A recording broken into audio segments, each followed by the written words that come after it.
Good afternoon, everybody. Welcome to the second segment of our Red Talk podcast series. Today, I am really fortunate to have Paula Smith here, who is taking time out of her busy schedule being a public servant. And Paula, I would like to for you to introduce yourself, your background, what tribe, and then we'll go from there. Paula, the floor is yours. Okay. Thanks, Freddie. I appreciate the invite. I'm honored to be here and get to talk a little bit about the work, get to talk a little bit about myself and why I ran for school board. Um, my name is Paula Smith. I am a tribal member of the Sisseton Wahpeton Oyate in Northeast South Dakota. I was raised here in Lawrence, Kansas, by my father, Paul Smith, who lives in Eudora. I've been here almost my whole life. My 5 kids were born here in Lawrence. They range from ages 16 to 26. I've also myself attended the schools here in Lawrence, and I don't know, what else do you want to know? I've got a dog, and I got a new puppy. Not me, but my daughter and I both got a new puppy. She's a beagle. Got one cat, belongs to my oldest daughter. I pretty much have just really planted my roots here in Lawrence. I attended Haskell Indian Nations University. I got my undergrad in Indigenous and American Indian Studies. I finished that in 2008, and then I moved into the University of Kansas and finished my master's in geography with a cultural and human background in geography. Yeah, so when you announced your candidacy for the school board, I was reading the article from the LJ World that talked about your time at the Lawrence Alternative School. Can you kind of talk a little bit about that for people who aren't familiar with the public education system? Is the alternative school still a thing right now, or has that been totally kind of shoveled off or something? Do you know? What there have been efforts by Lawrence Alternative School Coalition, I believe that's what they were calling themselves at one time, to bring that back into our school system.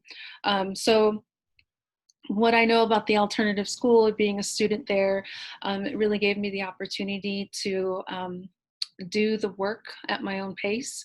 I had more one-on-one with the teachers and really built relationships with my classmates and my peers. We were allowed to really have like a project-based learning. We picked a project that was suitable to us, something that we were passionate about, and that we were able to bring that back into class and talk about how we went about on that process or that journey. And it could have been from, I think one of the projects I remember is recycling. Recycling. It really was, it was a structured program, but it had a lot of benefits to it. Just a lot of support from the staff, from the teachers, a lot of one-on-one, and I was able to do the homework at my own pace, and I think that's what paid off the most. So what constitutes someone enrolling into an alternative school? How does that situation arise from your standard school system? That is a really good question. I think that a lot of things go into that when students want to pursue to pursue an alternative. If it's something that they're passionate about, I think that we should take that into consideration. If that is the best learning for that student, I think that would be something that I would look at. I hope that makes sense. Now, I guess back then the alternative school was a thing, and then now we have the Lawrence Career and College Center. Mhm. And so does that parallel some of the same stuff, same programs, or is that a completely different initiative as opposed to the first predecessor of the alternative school? I see the Lawrence College and Career something very different. So that has very targeted on having the students be more engaged in their learning. They really prepare those students for secondary education. They really get students to be engaged with their own learning. So I think that's something different than the alternative school. Mhm. The alternative school for me back then was really about the experience. And it has changed significantly from the discussions that I was part of early on in the year, um, about what it was like then compared to now. I know I feel like I'm kind of like dancing around some of the things I really want to Oh, it's say. totally fine. Yeah, yeah. Okay. Um, so how, from being a lifelong Lawrence resident here, you went to all the schools. How has your time at Haskell shaped your career to where you are now? And what is that? What is some of the stuff that you learned while being an undergraduate, and how is that? How are you able to carry some of that experience, to your time at KU, and then to your election, and then to winning your election, which we'll get talking about soon. And so how much of that can you attribute to Haskell? And so how has Haskell been a good platform for you? Oh, this is probably my favorite thing to talk about. um, Haskell is so much to me. Attending there as an undergraduate, I love the community-based learning almost, the ability to talk about your tribal identity, and how that was integrated with the curriculum and how that was integrated with the teaching and the way the teachers related that to uh, I guess that related to your experiences. The teaching and the experiences all went together. I can't recall a moment at Haskell that was not that didn't open a door for me. Um, Haskell provided a lot of opportunities, a lot of experience and internships. And it wasn't until I got almost closer to my exit from finishing Haskell that I took on internships in DC. I think Dr. Dan Wildcat was the one that had given me a lot of the most opportunities. They were all great teachers, but having public presentations and really talking about the work that we did in our classes or the work that we were doing for one of his many projects. So he really highlighted students in his process and learning, and I excelled at that. I was able to pick a project and was passionate about it. And actually one of those projects was focused on climate change, and that's how I was introduced to an internship in Washington DC, with the NASA Goddard Space Flight Center. So I worked on a project with a senior research scientist, and that was a door opened through the American Indian and Indigenous Studies. We got to work with the Sami in northern Norway, and through that linkage and through those discussions, and looking at the research and really putting our heads together, I carried that work into graduate school in geography. So it took me about a year to decide that that's what I wanted to focus on. I came back to Dan and to other folks that were working on that, climate change and indigenous communities, and I'd asked permission to finish that project as my master's degree, and it was accepted. And that collaboration between Haskell and the work that I was doing in geography felt like it really brought it together for me. That's awesome. And so, as your time at KU, you were a graduate student. Were you ever involved in any of some of the stuff up there on campus with like the Native American faculty and staff, or the First Nation Student Association? Were you a part of all of that when during your time as I guess you'd be a graduate student? Yeah, so my experience is probably a little bit different than most. I say that because there were some issues around, you couldn't really express your tribal identity in a mainstream university like that. So there were some challenges around that. So I did connect with the Indigenous Faculty Committee. I didn't attend a whole lot of meetings there, but I was able to get involved in somewhat. Um, but most of my time at KU was really around the project and the Haskell It's called Haskell Environmental Research Studies. So a lot of my time at KU was spent at Haskell. Mm. So it was a nice bridge for me.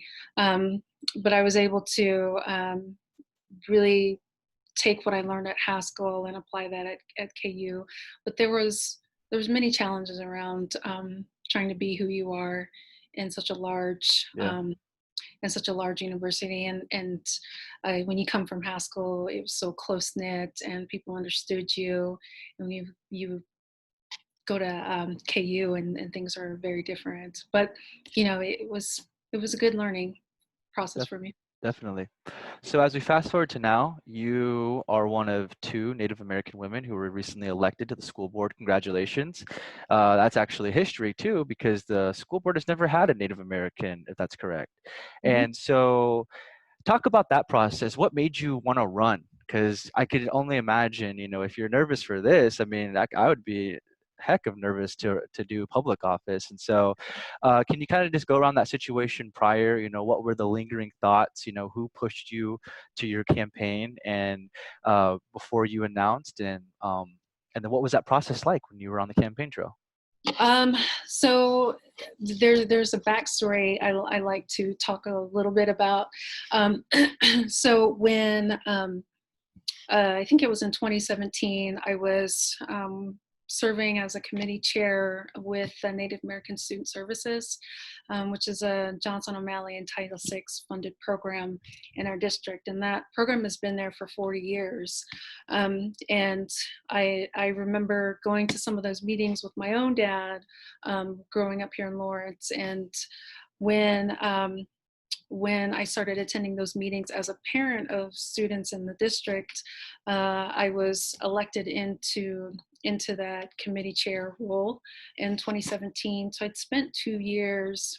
The first year really helping out the program coordinator, and we were working on bylaws and updating, and there was really no collaboration and partnership with the school district, especially the board.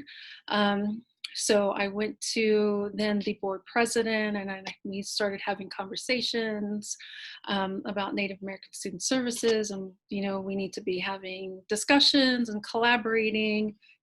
So after a few meetings and talking about the work, Jennifer Beeson, not Jennifer, Jessica Proctor Beeson, who was the president, she had mentioned, why don't you run for school board? You're familiar with the work, you're familiar, with sort of that committee meeting and how to listen to people and how to integrate their ideas. So she actually asked me several months, at least 3 or 4 months, and she said, "Listen, you got till January to really think about it. So come January, I'll ask you again, and if you don't feel like it's right for you, then fine. Then we'll just move on."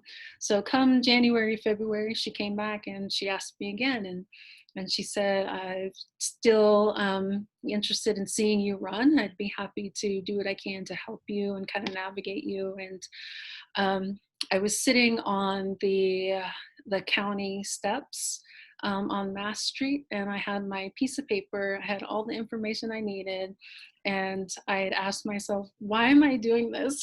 why?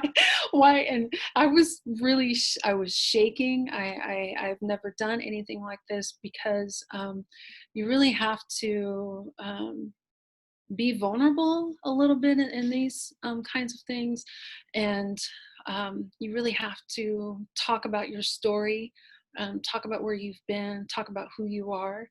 um, just saying that scares me. Right? And so I sat on those steps, and I was texting a friend, a couple of friends, and I texted Jessica, and it's like, I'm getting ready to go in and turn this. She's like, "Good, go, don't make me come down there." Like, go. But when I sat there and asked myself what I wanted, why am I doing this? Really, for a couple of reasons. So my son and all my kids have had different challenges in the school district. They also had a lot of successes, but it was when I thought, think about families like myself who had had a little bit of setbacks trying to navigate the school system and finding access to resources and communicating with teachers. And one of my sons had an IEP, and I thought, yeah, I'm doing this for all the right reasons. I want to make sure that our families have a voice. Families like mine. I want to make sure teachers are heard. Um, uh, Teachers, and that includes our para-educators. And I want to make sure that we elevate our Native American Student Services program. um, I mean, the program has been there for 40 years. Why are we not acknowledging that? Why are we not doing more for American Indian youth? Yeah. Um, and I know that I constantly hear, well, they're such a small size in the district, and that's not enough for me. um, yes, that may be true, but we still need to do more. We still need we need to do something. We need to do better. We have, and I'm going through developing and creating an equity policy. And I want to make sure our Native American Student Services program is integrated into that, sort of a checklist, not a checklist, but making sure that they are reached out to review policies that are made at the district level. I think that program could have a lot of influence in the work that we do as a board. So through your time on the board now, and with everything that's recently happened since March with COVID-19, how has that impacted the decision-making process for the entire board moving forward? So what is that going to look like in the fall, like in August, for this next school year? How have you seen those drastic impacts and implications kind of impact the ability for people to kind of move forward? So I will have to. I don't know if I'm going to do this any justice, but I think we have a really good communication with our superintendent. Mhm. And with that, I think he has done a great job, an amazing job of informing us of what's going on. And when we had gotten guidance from the Department of Education on the continuous learning plan, he had reached out to us and let us know what was happening. And he was developing committees and task force to put that together, and what that transition would look like uh, from in classroom to virtual learning.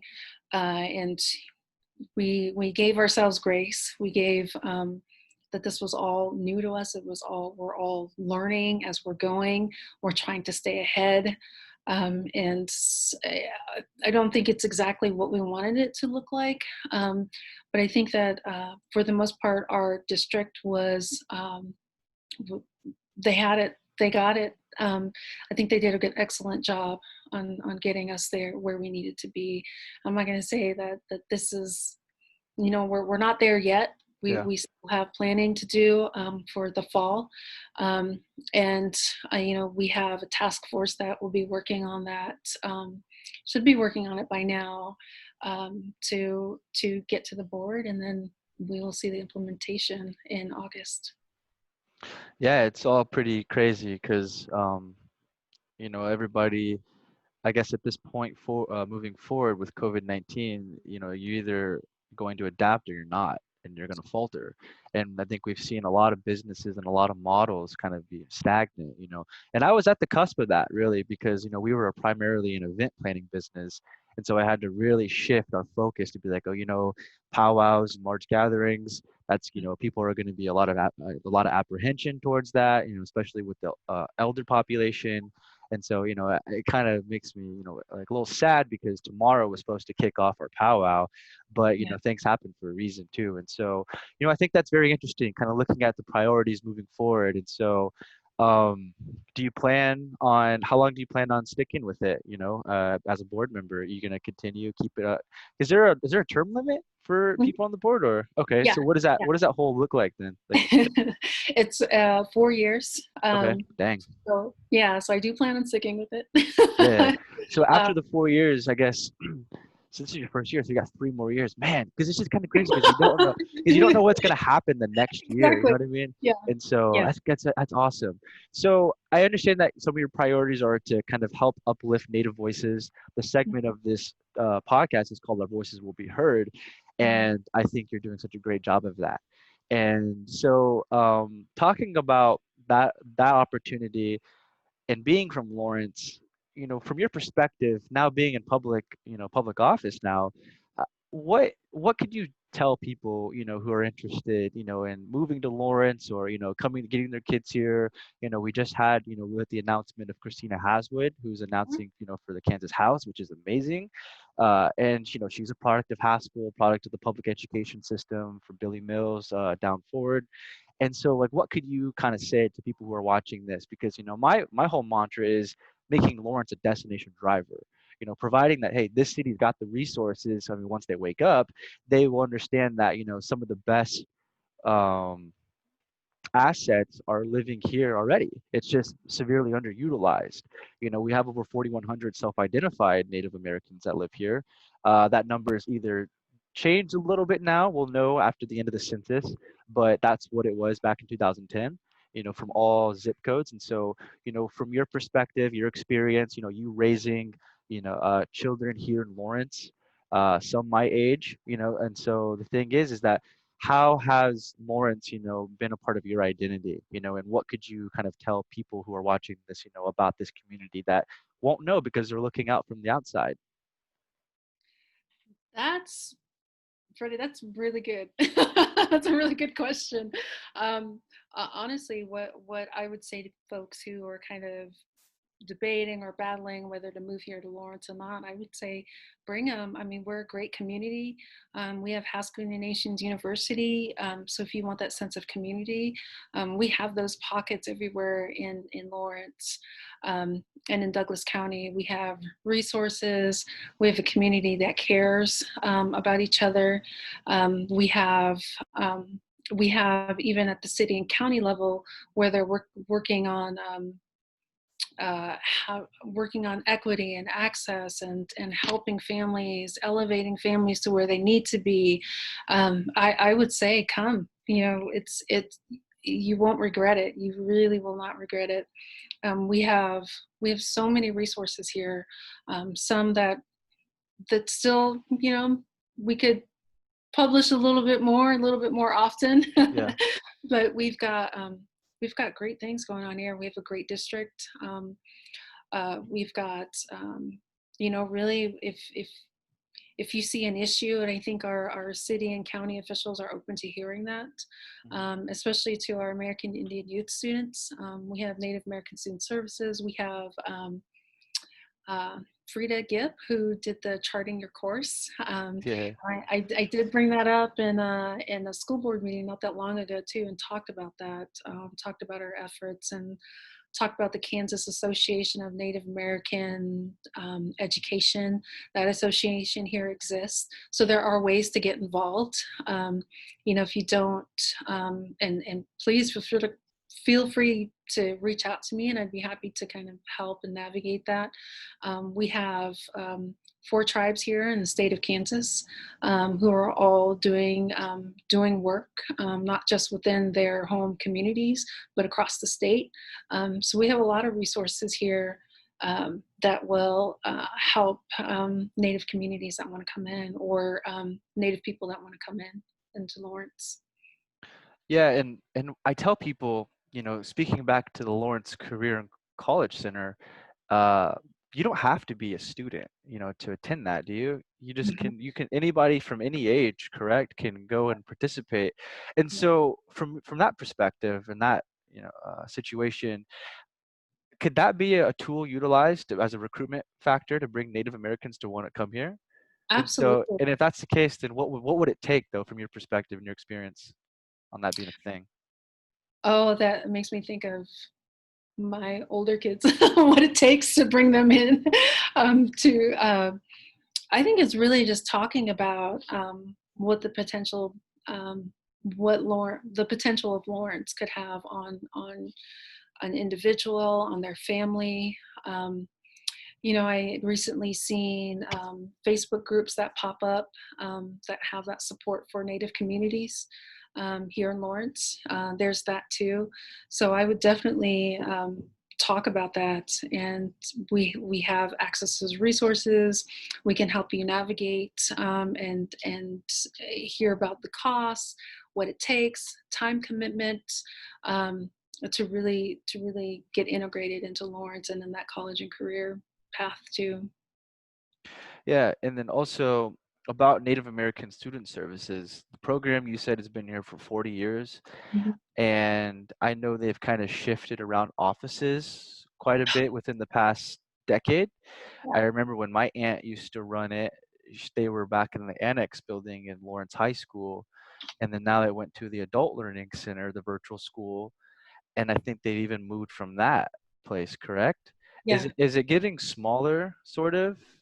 Yes. So is that kind of like a figurative, as in this, like the support, I guess, is kind of getting smaller as soon as like, I guess what I'm saying is that if the space is getting smaller, then that's a sheer indication that, the support is maybe dwindling a little bit. And so I mean, I'm looking from the outside, so I don't know, just from my perspective. But from you though, what can we do to kind of increase that level of visibility? Because Jennifer Talkney, she does such a good job, uh, but I feel like we could help her, help her more. You know what I mean? I feel like she Mhm. could be doing a lot more, Yeah. but I guess that's just all of what you're given. I guess you know what I mean.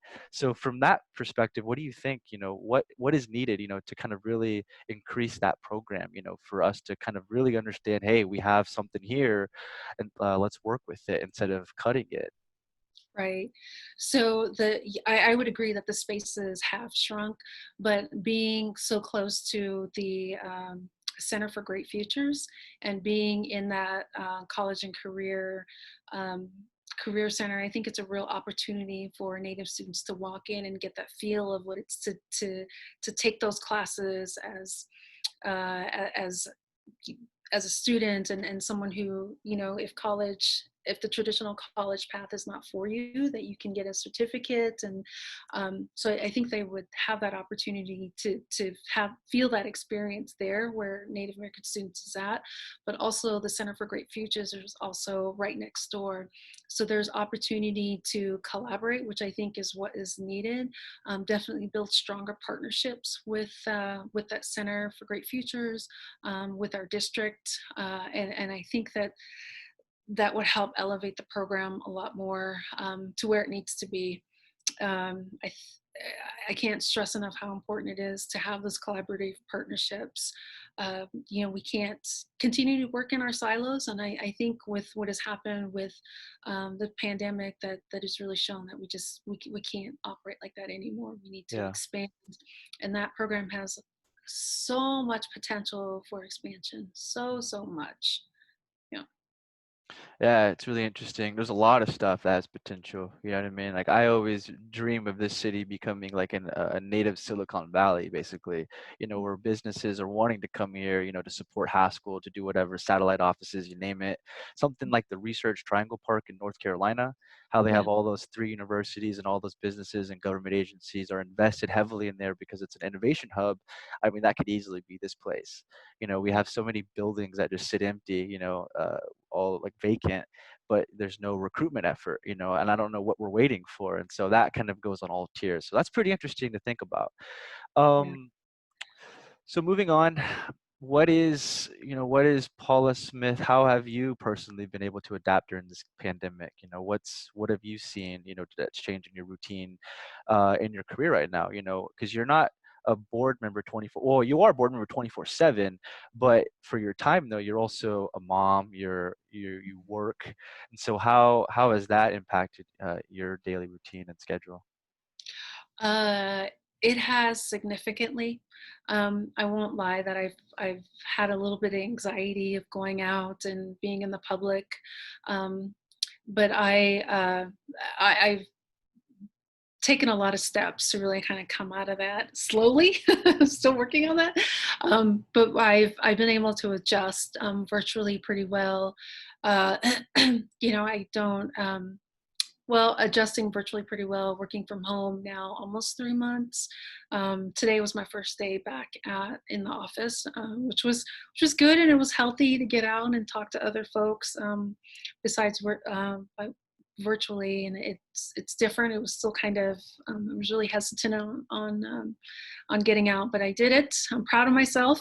Yeah. Um, uh, but it was challenging. I think the hardest part was my oldest daughter had graduated this year, and Oh. she was not able to have a graduation, and I was not able to have the graduation here with family that we've done every time my kids have graduated from high school. So that we're not able to do that, even though we are going to pick that up in July Mhm. to have a graduation ceremony for those seniors. But May is sort of that family time for me. Yeah. It was hard to adjust to that. Even with Haskell, we go to the powwow and then we see distant relatives there. Sometimes I find new relatives I didn't even know were here in Lowell. Yeah. So there was that, and I missed that, and then not being able to watch my daughter walk across the stage, which eventually I will, but just not being able to have that moment with her at the same time that we usually have it. Missed my family, um, and it was hard to adapt to all of the other folks that were holding graduation ceremonies, and it was great, but with technology, you got the stop and go and the freezing of the cameras, but it was still a sense of pride and seeing all those students accomplish what they did this year. Mhm. And what I'd watched our district do was the bus driving around in the neighborhoods and honking their horns and congratulating the seniors. I think that was tough on me to not be able to be part of that. Yeah, I can only imagine the students, they build up their entire career, 12 years of school only to be sideswiped by this pandemic, which is unfortunate. So what's next for your daughter then? Where's she gonna go to high school, or what's her career looking like? So she has an internship. She has an internship. Well, she was working with Van Gogh, so I was Okay. on an artist apprentice. I think that's what her title was. But she'd gotten an internship downtown here in Lawrence, so she's working at the Arizona Trading Company. So she's down there she's just being 18 and living her life. As a parent, there's things I want to say, but I've got to be supportive and Yeah. yeah, yeah. And I have one daughter who's 16. Well, I'll say both of my kids really caught on to that virtual e-learning. I think it was the being able to have control over your own schedule. My youngest daughter, who's 16, excelled in it. I seen her happier. I seen her not so tired, having to wake up an hour early to catch the Yeah. bus and coming home an hour later. So she was just able to kind of go where she needed to go and just jump online and take her class, and then she's done. And yeah, so those were a few additional changes I had to deal with, and just missing that graduation in May.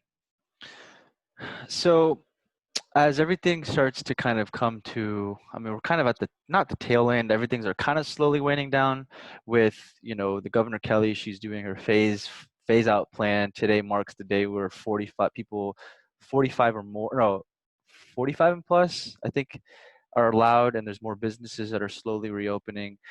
Um, what how is it have like with everything kind of going, how is like once you were elected onto the board, how has it been working with the others? Like the synergy that you've developed, you know what I mean?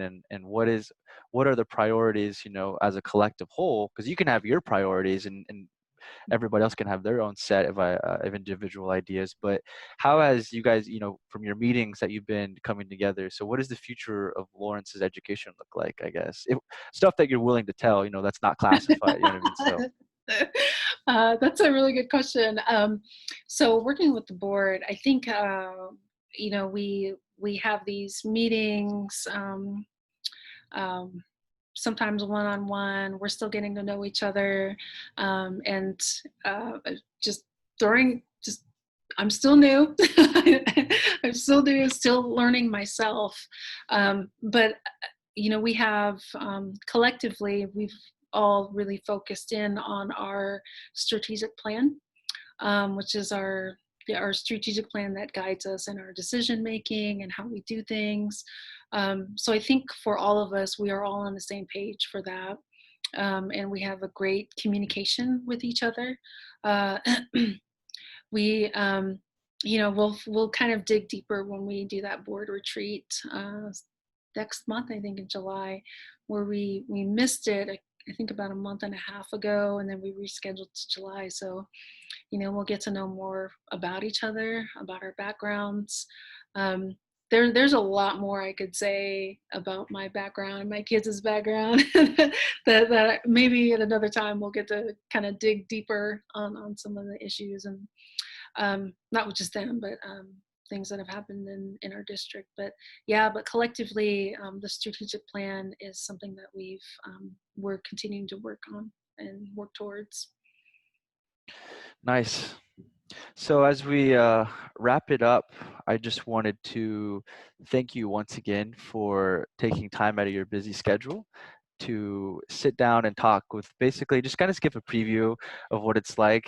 And I guess on a final note, can you kind of talk about what it means to be a part of one of two Native American women on the board, and how that as a personal achievement, because that's an amazing accomplishment, and that's something that you can be forever proud of, because it's a lot of encouragement too, to run, to be vulnerable, like you said, with that aspect of not winning, you know what I mean, and but you put yourself out there and you were victorious, and not only you, but we were, because you are us, you know what I mean. And so can you, on the final note, to wrap it up before I do my closing remarks, can you kind of just talk about that personally, how it feels, to be a Native American woman on a board with a system that's typically not representative of us? Yeah, it's amazing. The feeling when when I got that call that hey, you're in, it was literally like dropping to the floor and almost in tears, because a year ago, Freddie, I don't think I would have. I never imagined this for myself. I was in a daily routine. I was working. I was making ends meet for my family. I was just living and going. And when that opportunity came, and I made that decision on that step to walk into that building and do it, I knew that it was going to be life changing for me, and that's what I want, for everyone. I want everybody to see that they have potential, that when things don't look bright or things don't look like you can't do anything, you can. You have a voice. Um, you have a voice that you can use. And being a Native woman, with Carol Cadu on the board, her and I haven't had a whole lot of chance to communicate, but I think we will. There'll be some more opportunities later on, um, just to really uh, push our agenda, and highlighting American Indian youth in our community. And I'll say it over and over again. We've been in this county since what, 1887, since Haskell was here. Yeah, Like, that's what this community was built on. Like, we have a history here, and let's recognize it. Let's celebrate it. We've come a long, long ways to get where we are. Um, definitely.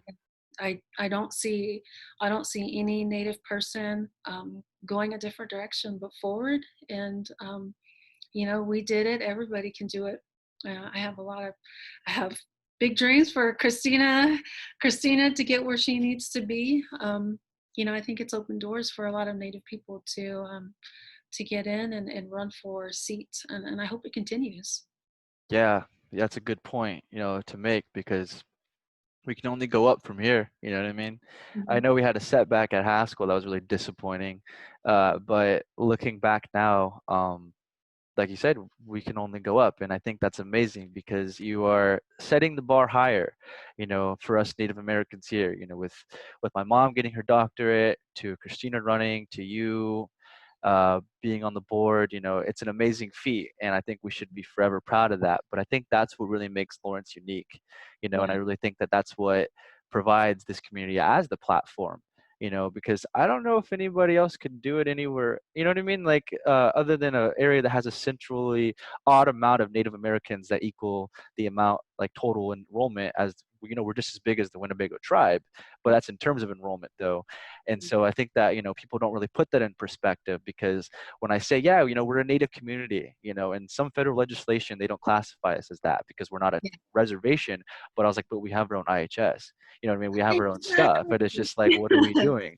But like I Yeah. said before, thanks again, Paula, for taking time out of your day to kind of talk to me. I really enjoyed this conversation. So, this program is part of Democracy and the Informed Citizen Initiative, administered by the Federation of State Humanities Councils.